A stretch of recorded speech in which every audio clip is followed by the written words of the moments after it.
Happy morning friends, సంతోషంగా ఉన్నారా? ఈరోజు వాక్యము ధ్యానించుకుందాము. కీర్తనలు 30:10 వాక్యము. యెహోవా ఆలకింపుము, నన్ను కరుణింపుము, యెహోవా నాకు సహాయుడు అయి ఇండుము. Amen, amen, amen.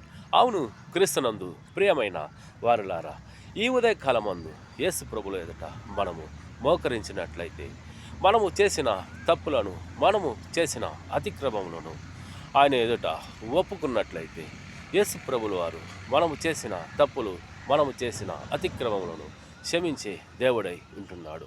మన ప్రార్థనలన్నీ ఆలకించే దేవుడై ఉంటున్నాడు. మనలను కరుణించి మనలను ప్రేమించే దేవుడై ఉంటున్నాడు. క్రీస్తునందు ప్రియమైన వారులారా, ఈ ఉదయకాలమందు యేసు ప్రభుల వారు ఈ విధంగా సెలవిచ్చి ఉన్నారు. నా కోపము నిమిషం మాత్రమే, నా దయ ఆయుష్కాలమంతయు ఉండునని సెలవిచ్చి ఉన్నారు.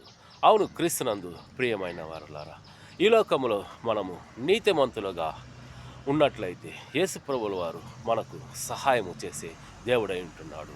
మనలను ఈ లోకములో వర్ధిల్లింపజేసే దేవుడై ఉంటున్నాడు. Amen, amen, amen. ఫ్రెండ్స్, ఈ చిన్న సందేశాన్ని వింటున్న ప్రతి ఒక్కరిని దేవుడు దీవించునుగాక. ఈ చిన్న సందేశాన్ని యేసు ప్రభుల వారు ఆశీర్వదించునుగాక. Amen, amen, amen. Praise the lord.